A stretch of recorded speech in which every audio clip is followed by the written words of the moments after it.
Shalom sidang jemaat yang saya kasih di dalam Tuhan kita Yesus Kristus. Saat ini pertama-tama kita bersyukur atas anugerah, kemurahan, dan berkat Tuhan yang kita terima sampai detik ini. Dan bahkan jaminan keselamatan yang Tuhan juga anugerahkan kepada kita. Saya ajak kita sekalian untuk membaca serta merenungkan kebenaran firman Tuhan yang terambil di dalam kitab Yesaya pasal 30 ayat 1 sampai ayat yang kelima. Saya akan bacakan ayat firman Tuhan ini bagi kita sekalian. Celakalah anak-anak pemberontak, demikianlah firman Tuhan, yang melaksanakan suatu rancangan yang bukan daripadaku, yang memasuki suatu persekutuan yang bukan oleh dorongan rohku, sehingga dosa mereka bertambah-tambah, yang berangkat ke Mesir dengan tidak meminta keputusanku untuk berlindung pada Firaun dan untuk berteduh di bawah naungan Mesir. Tetapi perlindungan Firaun akan memalukan kamu, dan perteduhan di bawah naungan Mesir akan menodai kamu. Sebab sekalipun pembesar-pembesar Yerusalem sudah ada di Zoan, dan utusan-utusannya sudah sampai ke Hanes, sekaliannya akan mendapat malu, karena bangsa itu tidak dapat memberi faedah kepada mereka dan tidak dapat memberi pertolongan atau faedah, melainkan hanya memalukan, bahkan mengaibkan mereka. Demikian pembacaan firman Tuhan. Bapak, Ibu, Saudara sekalian, nas ini menjelaskan kepada kita bahwa Tuhan mengecam bangsa Yehuda yang mencari perlindungan Mesir ketika mereka sedang dalam bahaya. Bahaya yang mereka hadapi adalah serangan dari kerajaan Asyur. Kecaman yang disampaikan ini juga sekaligus menunjukkan kesalahan Yehuda, yaitu ada 3 hal. Pertama, mereka tidak tinggal diam dan tidak mempercayakan hidup sepenuhnya kepada Tuhan. Yang kedua, mereka sulit mendengar nasihat Tuhan. Dan yang ketiga, bangsa Yehuda gagal memahami bahwa Firaun tidak memberi pertolongan, tidak memberikan faedah yang menguntungkan mereka. Nah, Bapak, Ibu, dan Saudara sekalian, dengan demikian kita melihat di sini bahwa Tuhan menunjukkan bahwa tindakan yang dilakukan oleh Yehuda adalah tindakan yang bodoh dan bahkan bisa disebut sebagai tindakan yang memalukan. Bangsa Yehuda bahkan diberi sebutan yang begitu jelas di sini, yaitu kaum pemberontak. Mengapa mereka disebut sebagai kaum pemberontak? Alasannya adalah mereka lebih memilih untuk berteduh dan mendapat keamanan di bawah naungan Firaun. Saudara yang saya kasih di dalam Tuhan, ketika bangsa Yehuda berlindung kepada Firaun, maka sebetulnya faktanya menunjukkan bahwa mereka sedang juga di dalam penawanan. Mereka tidak bisa menunjukkan diri sebagai bangsa yang berdaulat, sebagai bangsa yang punya kekuatan. Saudara-saudara, dalam konteks kuno, bangsa yang mau mengikat perjanjian dengan bangsa lain untuk mencari perlindungan, itu menandakan bahwa bangsa tersebut mengaku kalah. Dan ketika posisi Yehuda sedang berlindung kepada Firaun, maka sebetulnya mereka ada dalam posisi sebagai kerajaan taklukan.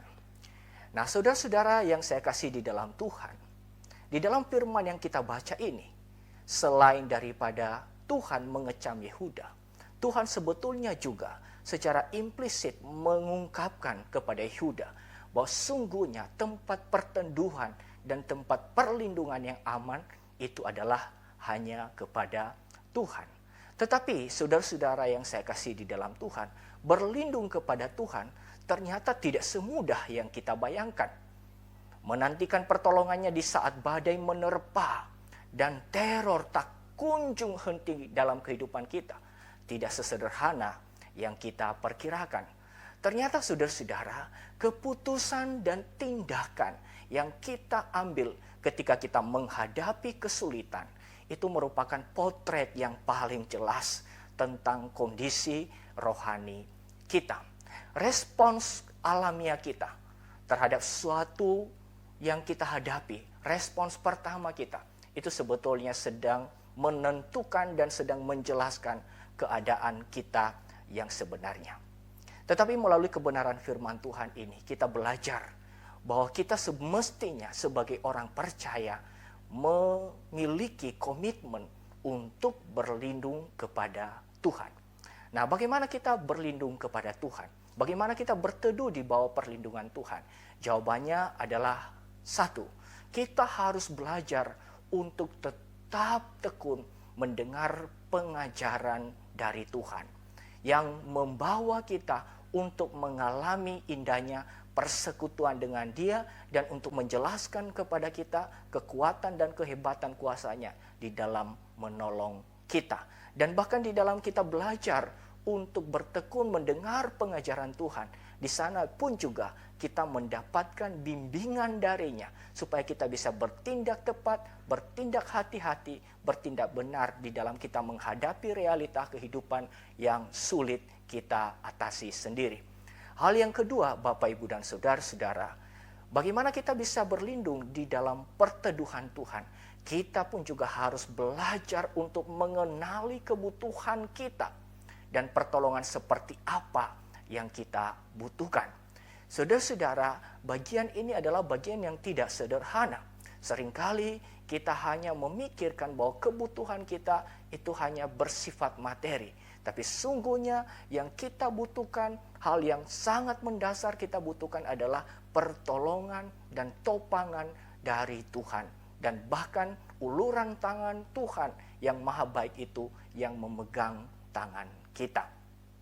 Hal yang ketiga, saudara-saudara, bagaimana kita berteduh di bawah perlindungan Tuhan?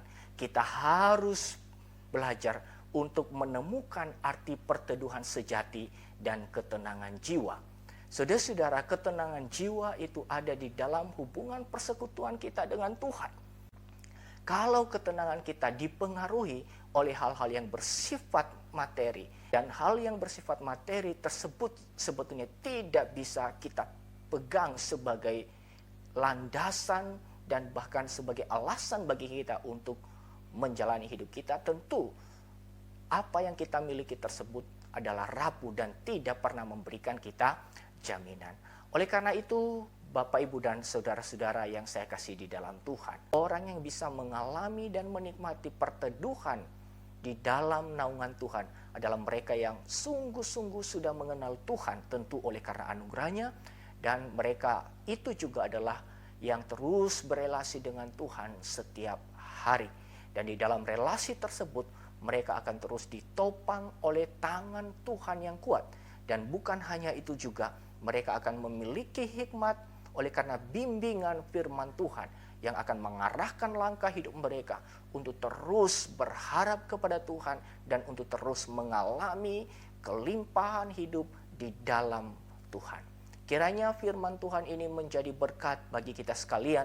Marilah kita terus berteduh di bawah perlindungan Tuhan. Amin.